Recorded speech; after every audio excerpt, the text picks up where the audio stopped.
Hello and welcome to Thriving in the Age of Disruption. Today, Dr. Ramesh and I have come out to the countryside fringes of Singapore and are walking into the lush green paradise that is Bollywood Farms, an organic farm founded by Mrs. Ivy Singh-Lim. Known as the gentle warrior to many Singaporeans, she is possibly one of the best-known, larger-than-life personas in Singapore. Born into a very wealthy family, she champions various causes and walks the talk in living a purposeful life. While there are many who do not agree with her views, which she expresses in straight and colourful terms, we hope you'll be able to hear the deeper message that lies beneath her tough talk and provocative views. Good morning, Ivy, and welcome to Thriving in the Age of Disruption podcast series. I'm so excited to see you in person and to have this interview. Ramesh, I'm delighted to see you too because you're just as beautiful. You are a good friend and I have missed you and it's a pleasure to see you again. Yeah, I've missed you too. I know. The feeling is so mutual. Yeah. I want to start off with having you introduce yourself to the listeners. My first introduction is always done this way when there's a crowd. My question is, do you know me? And how many of you are Singaporeans and do not know me? Stand up, and this will be the last day of your life because I carry a knife on my belt. I think I'm the most photographed, most interviewed woman on this island. I dare say, even more than actresses, etc. Because I have such a bad reputation for being not afraid of gods, governments, or ghosts, the 3G, because I'm the 4th G. I am the gentle warrior. That's a lovely introduction. You are the 4th G, gentle warrior. Tell us a little bit about the inspiration behind that. When Ho Seng and I retired, Ho Seng was the one who started NTUC FairPrice. When we got married, he's my second husband, and I remarried at 34. I met him at the supermarket. I was actually married first time when I was 21 to a lovely person. My father was disgusted, totally disowned me because he's super rich, and he told me that you shouldn't get married.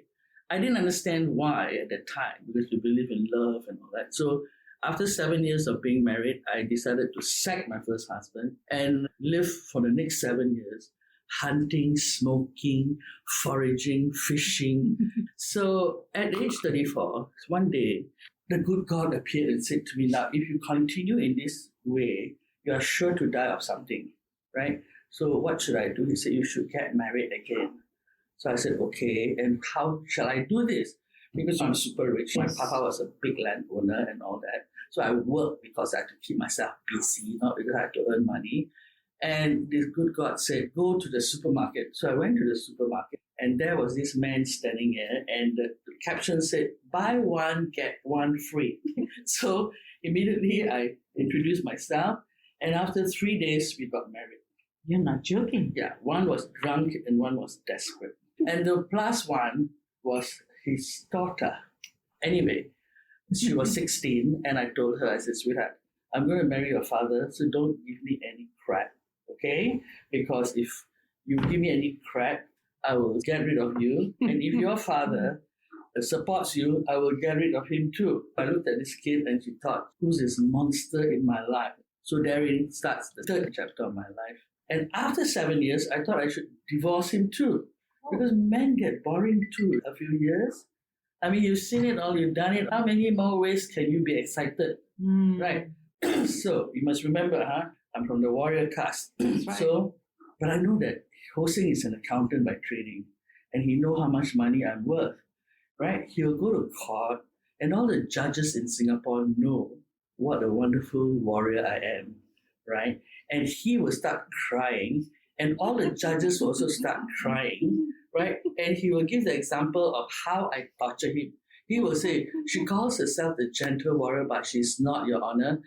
She must have full attention when she speaks. Even when I'm so dead tired, she'll put 2 razor blades on my eyes so that my eyes have to be open. If I close it, my eyes will get cut, you know? So he'll cry, the judges will cry, and they will give him half my wealth, right? Oh, no. Because the Women's Charter protects not just women, it protects the bloody men as well. That's right. So you will take half. So I'm a very practical person. If that's one thing I've learned, is that I have a powerful father. I don't need a powerful husband. I need a good husband.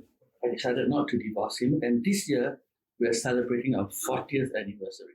So anyway, he wanted to retire, blah, blah, blah, and all that. And we wanted to go to Perth. And my best friend's husband had a heart attack. So one day I was flying home, opened the newspaper on the plane and read about the Green Circle farmer. There is a tender in September. So straight away, we tendered for the land and we got the land. We started the whole thing here in the year 2001. Wow. So it took me months to quarrel with the stupid donkeys running the bloody agriculture department that farmers are not poor. So we had to change the rules, etc. I call myself the gentlewoman farmer. Because Hosing called himself the gentleman farmer. My friend, Betsy, who was the secretary of the chairman of the tobacco company where we all work, British American Tobacco, she said to me, Ivy, your English is very bad because you don't understand the word gentlewoman. There's nothing gentle about you and there's nothing woman about you. So I said, I beg your pardon. And she said, please don't call yourself a gentlewoman, okay? Call yourself the warrior because your father was a warrior.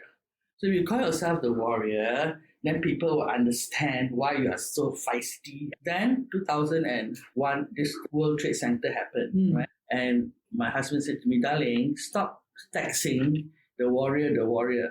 Okay, you'll be arrested as one of those martyrs or whatever. So I said, what shall I do? He said, add the word gentle in front of it. So that's why from then on, I became known as a gentle warrior.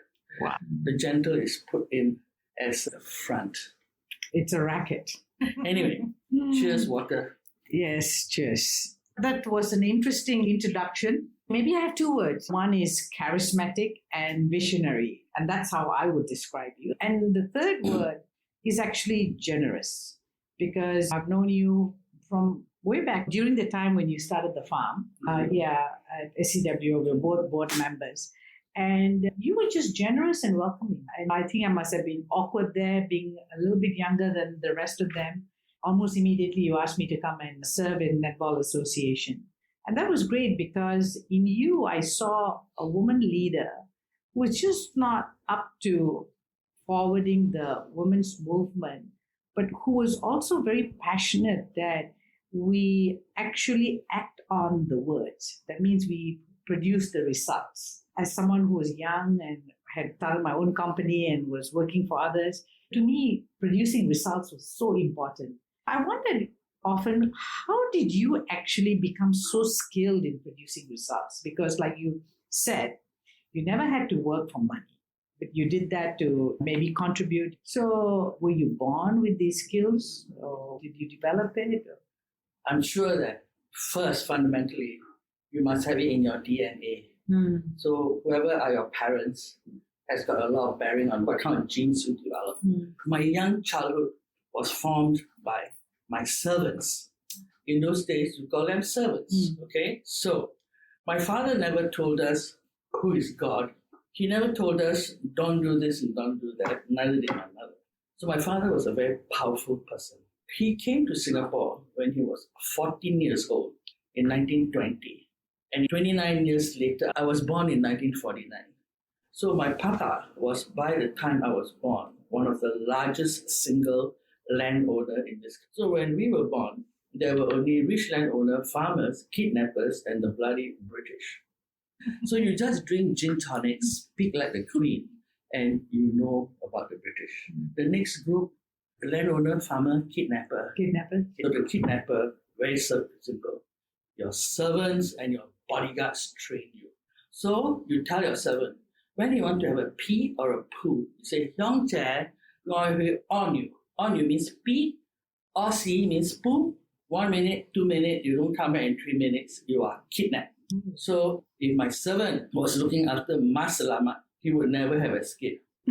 Right? She would have said, say, Jaya, ni song on you. Mo san mai ga mo na, mo fing li fing hui, Samuel ni tu kawa, which translated means, son of a bitch, you want to pee? Don't shut the door. Wow. Okay? This is your servant, And you want a drink, you say, Hyung Che, can you please get me a glass of water? Thank you. And her reply is, get it yourself. You got no hands and feet. Are you retarded? Wow. Okay? And your reply would be, Hyung Che, no, Hyung sister, it is too high, I can't reach it. 以前我攞俾你，唔好搞住我啦，我唔係好似你咁懶得閒 ，okay? This time I take for you, don't disturb me anymore. Now, I also speak Hokkien, etc., and etc., because my papa had 6 Chinese women. That means he had a different thing, and Friday, Saturday, I can't remember. Like God, he rested on Sunday. My father was a God to me. He could do anything. He could protect me from anything. We were rich enough to do anything. But the most important thing we learn is discipline. Because smart children usually are very, very naughty. So if you don't have discipline, you can never make it. We were disciplined. He never disciplined us. But the servants did. And the bodyguards did. Right? And if you report to him and say, Papa, the servant beat me, and he'll ask you, why did the servant beat you? And you say, I don't know. And he said, okay, I'll ask the servant to come and tell me why he beat you. And you are petrified, the servant, so you dare not tell a lie in front of the servant. That's why in schools in the old days, when your teacher beats you, you dare not tell your parent, because your parent will beat you again. To me, I think we have lost this element of discipline in children. Okay? Then I was sent to St. Anthony's Convent. Oh. St. Anthony's Convent, your driver brings you and delivers you to the nun. You open the door, they close the door. You look around, the wall is damn high, and you tell yourself, look, this is a prison. You cannot escape, okay? So you behave yourself. All right? So the discipline there as well. They train you. You ring a bell, you walk. You ring a bell, you sit. You ring a bell. I tell you, it was a school with fantastic discipline standards and values of charity, of truth, etc., etc. And I think my father made the right decision to send me to that convent. Because when you're young, the most important thing is discipline. If you're disciplined, you can be trained to do anything. But if you don't have the discipline, you got a problem. As an Adventist convent, they make you pray all the time. You pray in the morning, you pray after recess, you pray. They make you pray so much that several of my friends became nuns. And I tell you something, if I had completed my education in St. Anthony's Convent, I think I would have become a nun. God saved the convent and God saved the Pope. Because if I became the nun, I will ask the Pope, why is God a man, Jesus a man, Buddha a man, Prophet Muhammad a man, and Allah a man? And we all say Amen, isn't it? So God saved all these people and sent me to Katong Convent. Now, Katong Convent is also another beautiful convent with slightly different value system. Discipline, and they encourage you to sing and dance because of Katong Convent, and it's got a broader sense of education in rounding off a person in singing, acting, and dancing. I think my greatest skills of singing, acting, and dancing and speaking was developed. Oh. What I'm hearing is that there were 3 core pillars to developing your personality and character. One was, of course, you were gifted by your parents, right? But then there was that early discipline, whether it was with the servants or it was in the schools. And I think you're pointing to something very important here. You can be a genius or you can be really smart, but if you don't have the discipline, you can't make anything out of your life. And yes, that's true. That's missing in today's society. Yeah. People just don't want to give themselves to that structure called discipline. 2 is values, about how you picked that up at St. Anthony's Convent. Values of charity, being truthful. And then the second convent, which was almost like the finishing school, which empowered you to express yourself and to become that person with the skills in acting and dancing and singing, where you're very well known for being this exceptionally expressive person. My father, of course, did play a part. And what he taught us was about teamwork and who we are. The teamwork is this. When you ask him, Papa, I want to climb this tree, he will never say yes or no. He will ask you, why do you want to climb the tree? And you say, because I want to pluck that fruit. Why do you want to pluck that fruit? So that I can see if I can eat it. So he said, do you need to climb the tree? Then you look at him like, Papa, you think I'm a bird that can fly up there? And you look at him and he said, take a stick and throw it at the fruit. And then you fall down. But if you're a smart kid, you'll say that, Papa, that fruit looks a bit soft. When it falls, it might break. So he said, well, ask your brothers to help you. They hold the cloth so that the fruit drops. You see? But in these days, when you look at the kids, when they ask their fathers anything, don't run, don't jump, don't this, don't that, don't everything. I can't stand it. So, who we are super beautiful because we are mixed-blooded. We're super smart because we are half Indian and half Chinese, the strongest mixture, I believe. We got super memory and all that. So, how do you teach your child about who you are? My father was a Hindu. My first mother is Cantonese. My mother is Hokkien. And they all believe in whatever they want to believe. My father never insisted. So he built an Indian temple in Chandra Road, the Sri Lakshminarayan Temple, a northern Hindu temple. He built a Chinese temple in Moonstone Lane where I was born.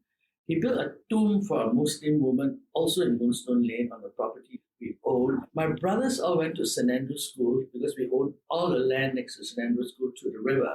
And he sent me to St. Anthony's Convent. So we could go to church, we could pray to whatever. He never told us who to pray to. But he asked us this. Every morning, you look at the sun and then you ask yourself, who am I? What am I? Where am I? When am I? And why am I? Then you realize that you are God. You can create, you can nurture, and you can destroy. It's called God, the creator, the nurturer, and the destroyer.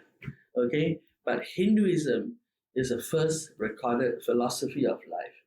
And they came to the conclusion that God created all of us. If you don't nurture, when you create, you will destroy. Very simple. So when you come to that realization that you are actually God, right? And that there's a lot you can do, right? I am super rich. And when I die, I think I'll be even richer. So what shall I do with all this that I have? I have no children. Because I believe that the instruction from God not to eat the forbidden fruit is very simple. God didn't want us to produce like animals, okay? If we were to produce, it was in a spiritual way, right? So to me, I believe that I am God. And I can do a lot of things. I can create, I can nurture, and I can also destroy. Because sometimes you need to destroy to rebuild. That's right. That's really profound how you have described your thinking around God and the three aspects of creation, nurturing, and destruction.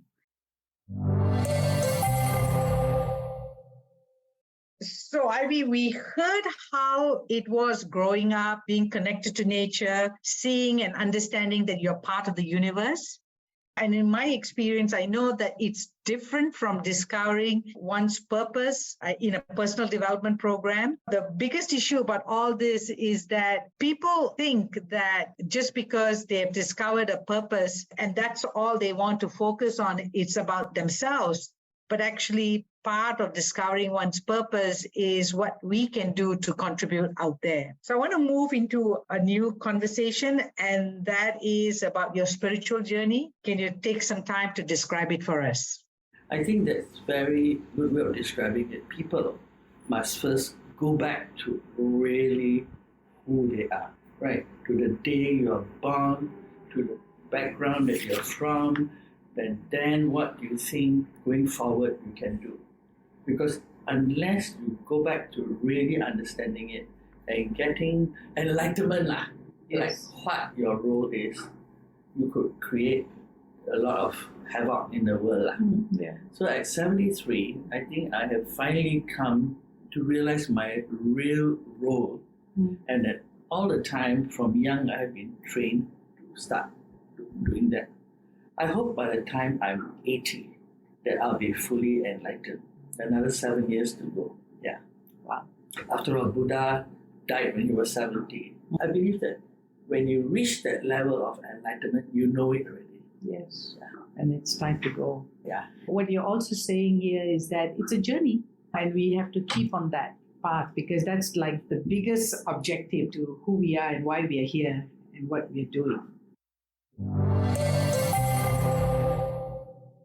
Your father obviously was an extraordinary entrepreneur and he had an entrepreneurial mindset. And at some level, you have an entrepreneurial mindset. I think actually the entrepreneurial mindset is what we need in today's world of disruption because there is so much of change and we can't cope with the change if we don't know how to adapt, to pivot, to be able to change our thinking. So what do you think is the biggest barrier for us to have an entrepreneurial mindset? I noticed one thing about Singapore parents and Singaporeans. Whenever you ask Singaporean a question, the first word that comes out of their mouth is no. Like when I talk to my staff and I ask them, a simple question like, why is this? The answer is no. And that irritates me. I say it is not no. Answer the question. What time is it? No. I think it's the whole culture of the country. You must remember, with all due respect, Lee Kuan Yew was a very strong leader and nobody's there to say no to him. So that's a culture that's inculcated in our education system, in everybody. And whenever they are faced with something, it's no. But my father taught me the thing about looking at things and question why. So if your kid comes to you and says, I want to do this, and so saying no, you ask your kid why. And then you'll be surprised that the kid maybe has a damn good idea that you never thought of. So if you don't bring children up to understand why are you doing this, what are you trying to achieve, how are you trying to overcome a problem, if you keep saying no, they will just sit there and be a donkey or a robot. Many of the ones running many of government agencies is full of these people. They never have thought of what to do in a situation. And this is the biggest problem because they have never been running businesses. I collected rent when I was 14 years old. Wow. Yeah, because both my brothers were abroad. I was number 3. So I collected rent. So you just imagine a 14-year-old collecting rent already, writing my father's rent receipts. I even calculated the milkman's delivery of milk to our house. In those days, it was how many chupas, and things like that. And how much to pay the worker, and how to train yourself to talk to the worker, and all that. So from young, you're in that business already. So what do you want the Singapore government to focus on? Singapore is the richest country in the world. Why should people's claim to fame is that they live poorly for the past 40 years? They should say, I live poorly and I am going to change it. That's why I'm going into politics. Stop telling me your father is a taxi driver. I am not impressed. I want to hear my father is so bloody rich, so bloody powerful. I'm going into politics because I don't need money. I should use my strength, my wealth, etc. to make first my community and then my country. I'm generous. Why not? Because I can't spend all my money. The people all talk about, women power and all that. Look at the British monarchy, Japanese monarchy, etc. Girls cannot become the queen unless there's no boys. Right? So from there already, you go and talk what equality, what women's rights. It's all bullshit. Okay? Look at our situation in Singapore. How many people do we have? How many women are in politics? We have a lot of smart women, but they don't want to be there because they know the system is not up to their value system. I would not go into politics unless the party that I join is guided by my same values. And that is very, very difficult to find.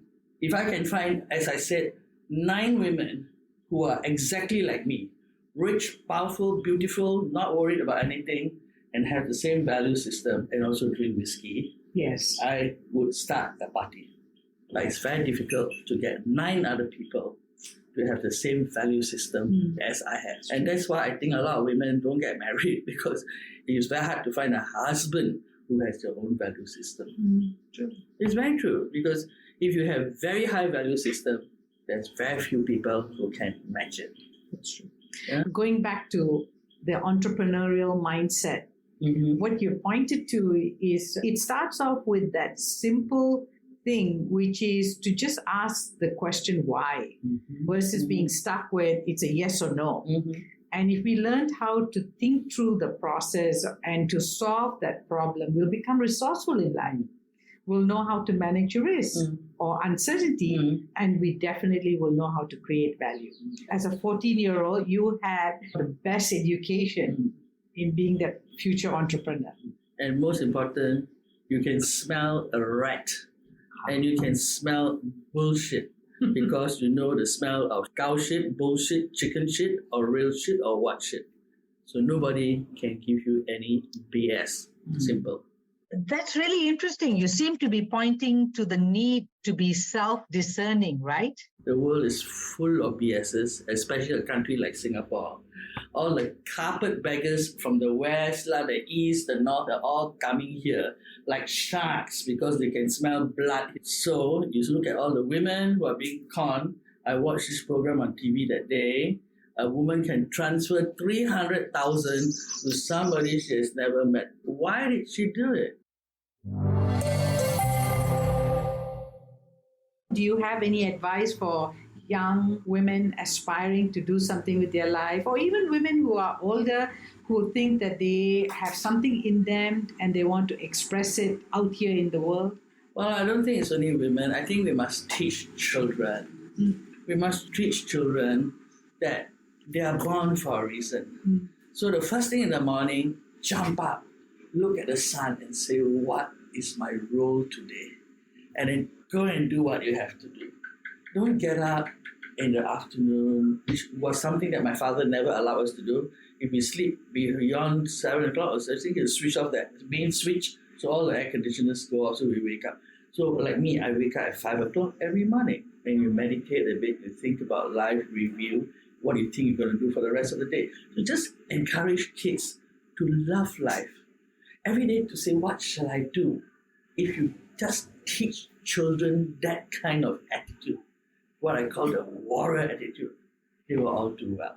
And then the most important thing, they must always know that they have somebody to go to who will seriously help them. So any woman who got a problem, got a husband who beats them or whatever, come and see me. That bastard will not live for more than a day to do it again. We, one of the richest country in the world, whenever I hear of disadvantaged families who have no food, etc., it makes me sick. We have enough money in this country to make people live a dignified life, and we can afford it. Very simple. Lawrence Wong has been nominated. I will be writing to him soon. Give children all free education who are born in Singapore, right up to university level. If they can't get into your universities in Singapore because we don't have enough universities for our population, send them abroad, let them go, give them a loan, an interest-free loan, and when they come back, they pay. That is very simple, just that. Wipe out all freehold land and institute a 120-year lease so that the government controls all the land, like China does, like Indonesia does, so that no family becomes forever rich. Okay? Right. So that is why I have no children.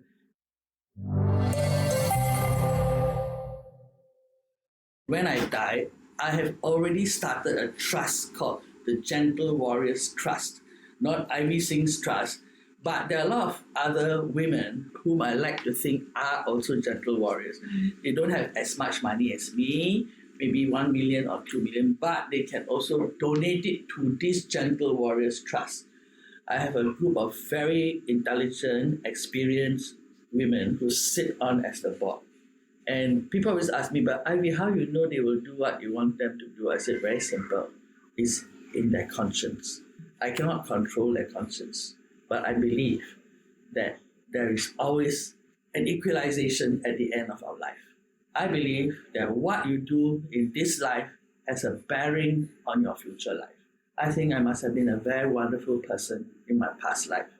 I have never turned on a computer in my life. This is my 3G Nokia phone to this day. I have never made a coffee in my life. I've never cooked in my life. I've never cleaned my shoes in my life. I am 73 years old. I am super bloody blessed. I believe because in my past life, I'm good. Look around you. Look, how many rich people are there left? It's getting lesser and lesser. You know why? Because most of the rich people are evil and not thinking of the next life.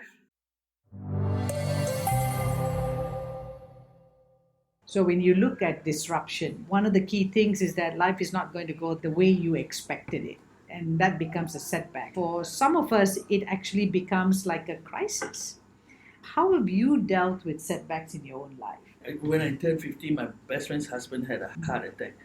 So I thought, I'm going to get a heart attack too. I went to a few good doctors, especially the heart doctor, who said, look, stop being paranoid, do an angiogram. So I had an angiogram done when I was 52, I think. Then my eyesight, I had a cataract operation at 52. I got it right, I have perfect eyesight.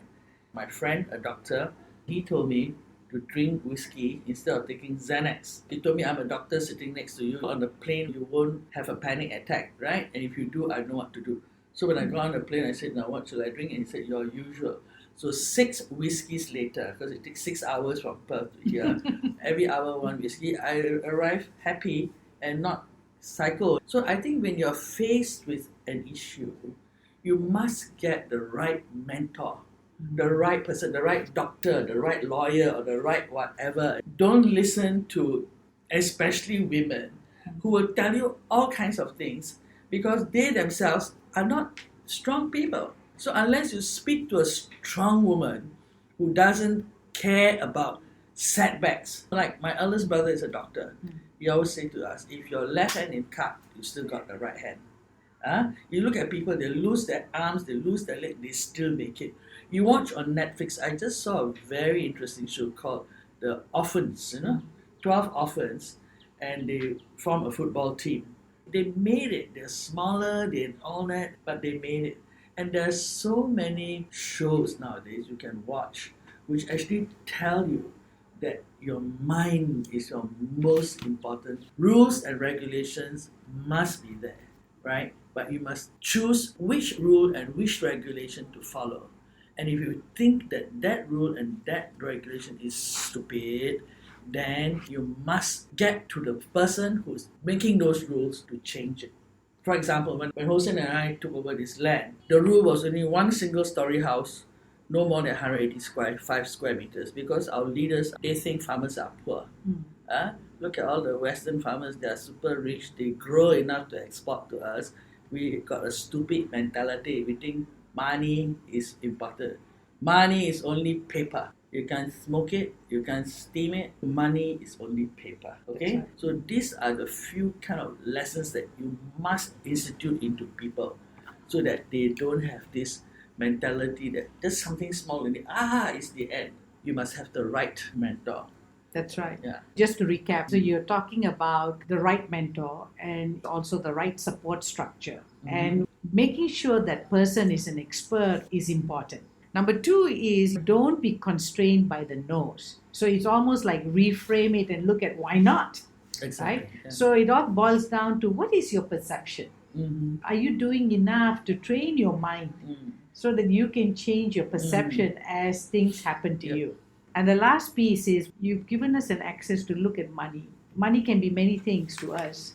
But if we can just see it as an instrument, like it's just paper, we don't have to define ourselves and our self-worth with the money we have or we don't have or we can't have. Thank you for sharing your thoughts around crisis and how to deal with that effectively.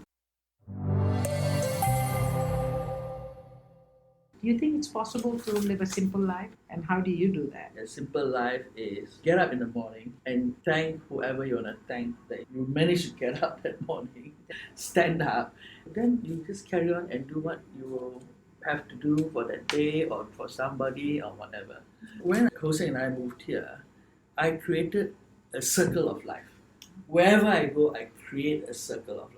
You can even be in a HDB and you create a circle of life. Somebody asked me this question, how would you have started Bollywood if you were not rich? And I said, very simple.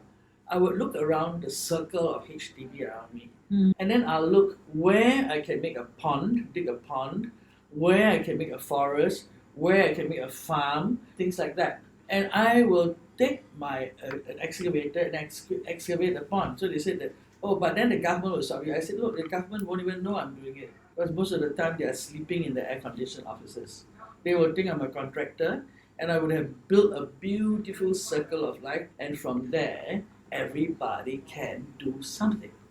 If everybody creates a circle of life where all lives matter, not black lives matter, yellow lives matter, women lives, all lives matter. Like here at Bollywood, we do not kill snakes. So even if we see a cobra, my staff are trained to say, go away, don't disturb us. If the cobra insists and keep coming back, we then kill it. Okay?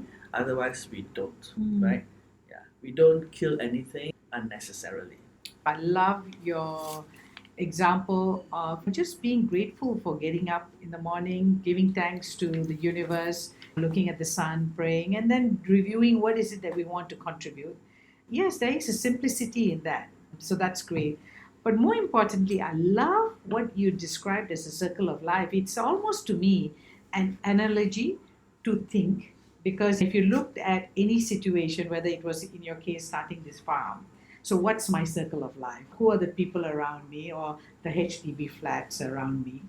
And then not only are we starting to think around that circle, we are also starting to connect to the related networks, whether it's people or the resources or the support structures. The third piece is every single thing which is in there, people and animals, and they all matter. So not to discount it. That's really inspirational. Thank you for sharing about the circle of life.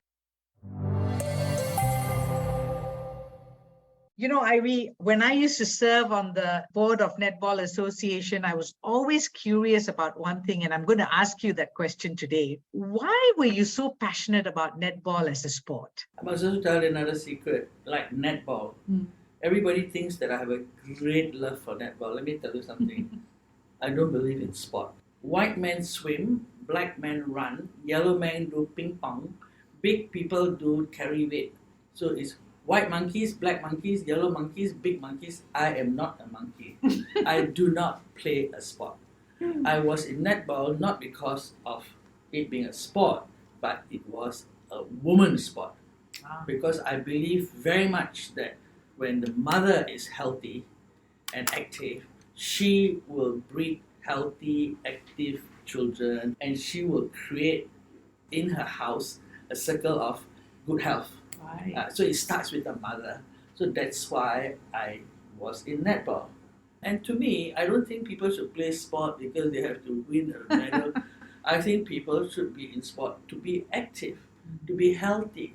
That is more than having to win medals. My success in netball was because I realized that it is no point of us trying to be world champion because we will never be.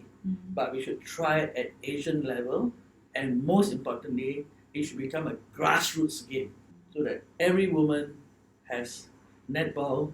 You know, netball you can play in 3 generations, daughter, mother, and grandmother, which Australia does, Yeah. Everybody can play. So it's almost like keep the focus. You have to know the big picture. Yeah.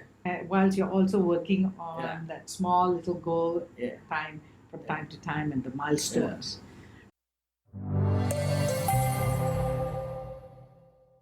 How would you describe thriving or flourishing? I do not believe in thriving. I believe in living a good life, and that women should just stop this breeding mentality.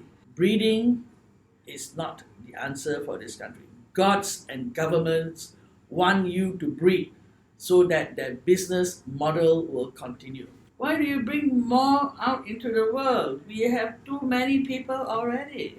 And mostly stop breeding. Be selective. Well, some people might say that in the case of poor people in their communities, their hope and their aspiration comes from thinking that one of their children will make it. In life, all of us have choices. And we have to lie in the beds that we make, right? Yeah. Exactly. Yeah. And that's the point. Be responsible for that. Yeah. And I hate generating this mentality of charity. I don't do any charity. I never do anything. Okay? I help you make your life a success. Make your life such that you can support yourself. You can support a family if you want to have children and all that. But if you cannot, I also want to train you to make yourself the end of that Situation. Yes, exactly. That's right. Do not promote poverty. That's why I'm so passionate about having people know about the entrepreneurial mindset, because I think that's how you can train yourself to be resourceful and to deal with any situation that you're in. I have always said, in the old days, there were women who would swim across the causeway, right? They swim across the causeway with one small rubber rack. I've always said that if I ran this country, I'll put a phone there. And when they reach it, they telephone me, Madam President or Madam Queen or whatever. I'll send my driver, pick that woman up and say to that person, what do you want to do in my country? And give them enough support that they can do it. They have that kind of mentality to swim across the causeway with a rubber tubing. They must have that drive in them to want to do something useful. That's true. Yeah. So I hate the word charity. I think you should speak to the person, find out what is the core that this person is made of, and then tackle that core so that that person can do something out of that person's life.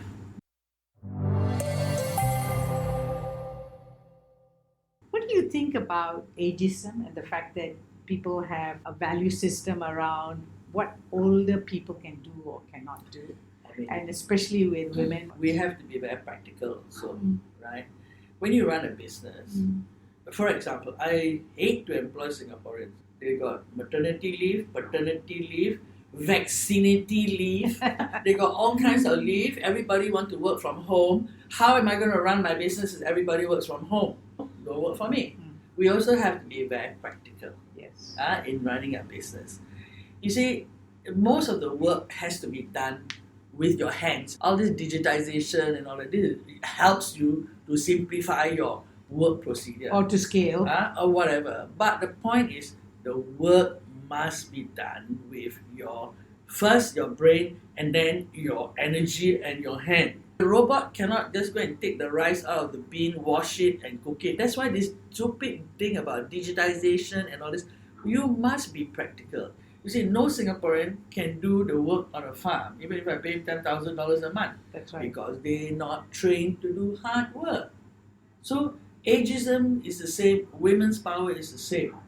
You know, how strong you are, how old you are, and your nature of the beast determines the work the beast can do. And we are all beasts, that's all. What's the difference? Isn't it? So, if you employ somebody, you must look at the person's totality. Don't look at the work and find the person to fit the work. You must look at this person and think, in your organization, where can this person fit? Like our driver, he's been with us for 40 years. He's still here. But now he cannot drive anymore because twice already he nearly killed me. I mean, I'm sure I won't be third time lucky. Of course. Okay? So I straight away tell him you cannot drive anymore. So he is our security. He does security. Simple things like that, or pluck the flower and dry the flowers to make teas and all that. Right. So you have to do that. Right. In fact, we employ a blind boy and he worked for us for almost 10 years. He washes dishes. Wow. But we make it in such a way that everybody must scrape all the plates properly, stack it in the same size. So all he does is stack it in the same thing and he sprays it, he bangs it into the thing and it comes out and he can sort it out. Right. So you have to do that, you see. Yes. You know, you got to re-engineer the tasks and activities for the target group. Yeah. That's the thinking that's not being done with when we say, oh, there are so many jobs that you can go and get. Yeah. But actually, Yeah. for the young people, for the Yeah. older people, for women, for Yeah. men, it'll be different things for different people, right? And I think this, especially farming, our leaders are giving the impression, all technology, come on. The reality is it's hard work, okay? Yes. No matter high tech, low tech, whatever tech, it still needs manpower. That's true. That's true.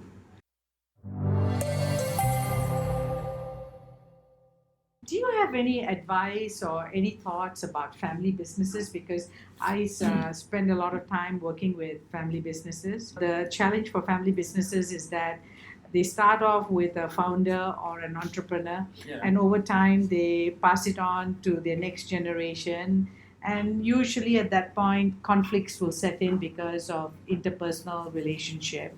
And also the fact that they have to deal with the stresses of the business concern as well as their own interpersonal relationship. Yes. First, Ramesh, can you tell me what is the meaning of family? Sure. Oh, family. What is family? Well, that's an interesting question. A family would be a group which is constituted by birth or sometimes through marriage. That's a technical, societal, legal definition.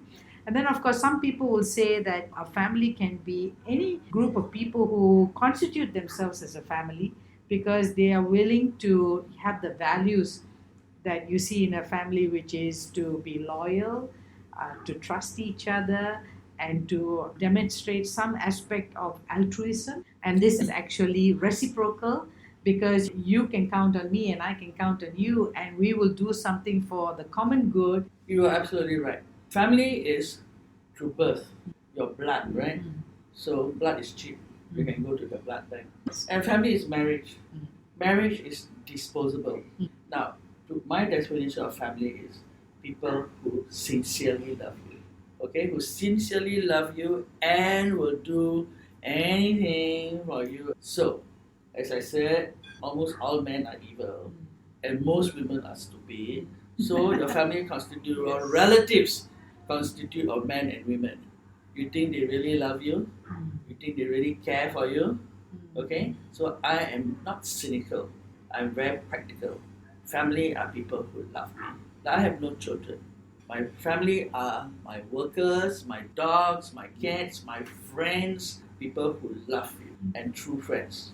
I am very happy to say that I have at least 10 to 20 people who really love me. And if I'm in trouble and I call, they will definitely give me money and blood, which your relatives won't do. I must tell you a very interesting incident about family business. You know, I have a group of women called Club 13. When I was younger, and we would drink till very late. I can't remember whether it was at the Pine Tree Club. Somebody had dropped me there as I was waiting for my driver. And there were two old Chinese guys speaking in Hokkien. And they looked at me because I'm a bit dark skinned, so they think that this bloody Indian or whatever won't understand Hokkien. So he was advising his friend. He said, look, if you want your business to continue, never leave it to everybody. That means all your children equal, because they'll close it down. Because all they want is to take your money and forget your business. So he said, you find one person among all your children whom you think is going to carry on your vision and your drive and your values, and then you give this person controlling, then the rest have something. So that if the business does well, they all get a little bit. But if the rest can kick this bugger out, this bugger is in trouble also. When he was telling his friend in Hokkien, just as my driver appeared, I said to him in Hokkien, you're absolutely right. He nearly fainted, but he didn't expect me to say. Then that's the dilemma, especially I think in today's modern world where parents want to be fair or to be seen to be fair. So they go around just doing the equal divide. But equal, it does not mean equitable. Neither does equal mean a good succession. So you must pick your successor who has your same values. Most important is your value and drive, that kind of thing. Is it?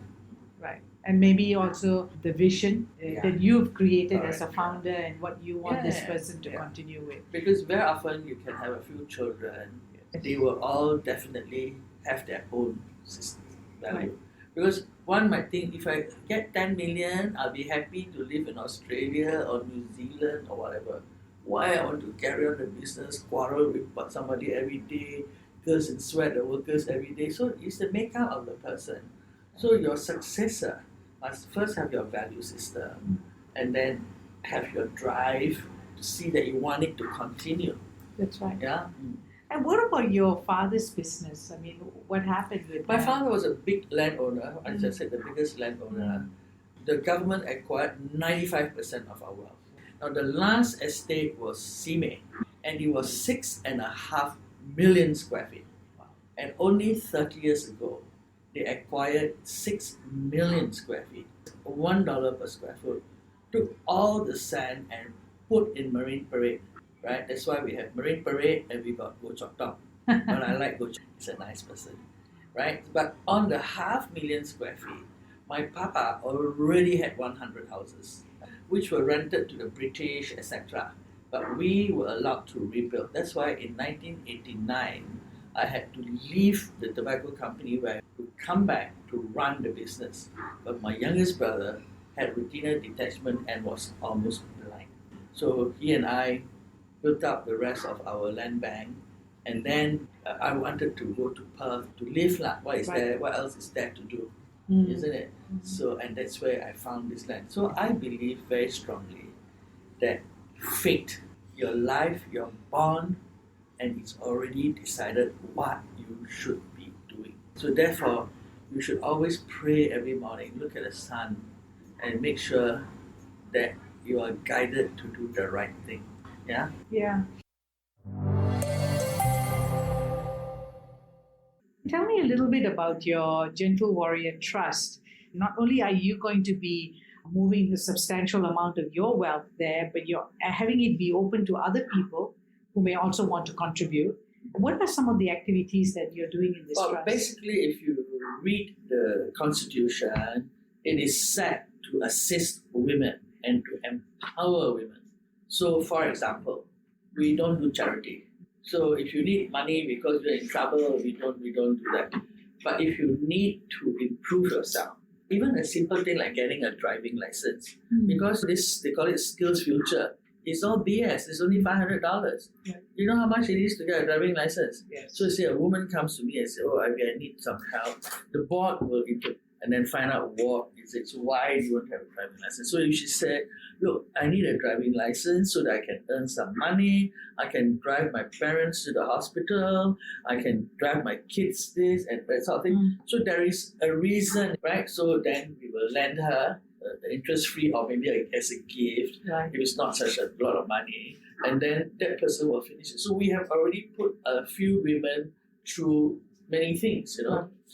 You see, that's why my board members are very important, because I don't want to decide who I can lend money to or help, because Right. I'm quite a bigoted person. For example, first, this thing means a lot to me. So there was this girl who applied to go to London to do acting. So I told my board member, she's so ugly. Like she's not going to be an actress. So this board member told me, "Now, Ivy, stop being a bigot. You don't go to acting school because you are beautiful. You go there because you can become a good teacher." You see, so it never crossed my mind that there was another girl and she applied to go and be a chef. I was really biased, you know. Right. I should have put my foot down and said no, because she actually walked out on us and never returned the money. Oh, wow. Yeah. I have this is my sixth sense. Yes. I'm quite, when I look at you, I can either like you or I can dislike you. But I'm trying my best. Hopefully by the time I'm 80, this bad habit of mine, You've transformed it. I'm transforming. Yeah. But that's good, right? Because that's a sense of realism and also in ownership. Because if you just allow things to happen, knowing that it's not going to happen, then you're not going to see the results. So it's a trade-off. Yeah. And by the way, when I die, all my wealth will be transferred into the trust. So it's quite a substantial amount. Would it be accurate then to describe it as like a micro credit kind of a cooperative where people actually are also empowered to return it because they're not just, it's getting it like a microfinancing Yeah, thing. yeah. We help the person. A woman buy a sewing machine also, we will help. We help in education, in skills, in whatever. And how are you making this trust better known to other people? Well, we launched it when I was, I think, 66 years old. Almost 7 years now. It was quite a low-key kind of thing. So this year, we're going to revamp it. And my publicist has put together some interviews, etc. So we are looking to launch it probably later on in the year, maybe in September. Yeah. We will relaunch it, get more publicity for it. Lovely. There are a lot of women who, like me, can be married, not married, whatever, who are rich in their own estate. So when they die, instead of having 1-2 million, instead of starting their own trust or 1-2 million, they can donate that into the Gentle Warriors Trust. So the first Gentle Warrior is actually Tan Le Kun, my mother. And the second Gentle Warrior is Ivy Singh. Then there will be a third Gentle Warrior who wants to donate. If you don't have such a big estate, you put under your own name, you can just put under Gentle Warriors Trust. Oh, that's a good one. They must also agree with the mission of this trust. That's really commendable. When you look at the future, there is much more that we all can do because, what is it that we are going to take when we die? Ramesh, it's not we.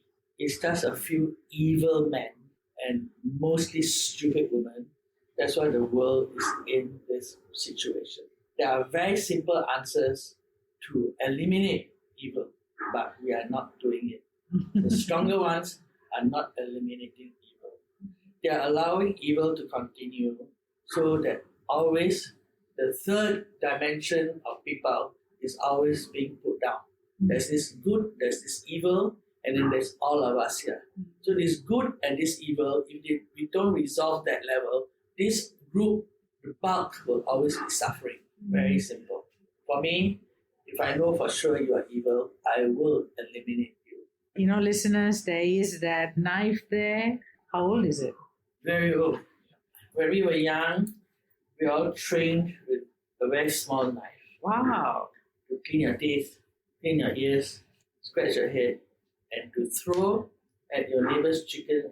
So this is one we are trained with when we are young. Then as you get older, you progress to a bigger one. When I was young, I could throw this and hit you right here because we are trained to do it. Because you need to be able to gut it.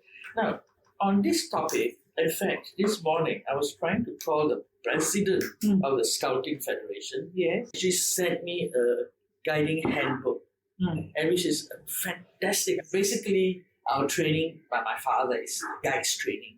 And there's a section under outdoors. So they teach you how to make a fire. They teach you how to handle an axe to chop wood and how to make bread without an oven. So they just take a steak, then mix the flour and put the thing around the steak and then you cook it and it's bread. And my husband, who is a Queen Scout, he is very good for that as well.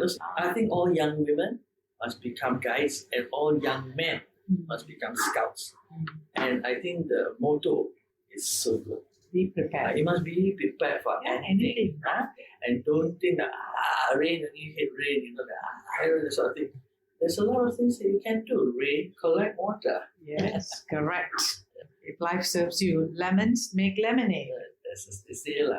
Yeah. It's been great. It's an enjoyable session. I've learned so much. Thank you, Ivy, for your generosity. Ramesh, anytime. You are a beautiful person, and I know you try very hard to make this world a better place, especially for women.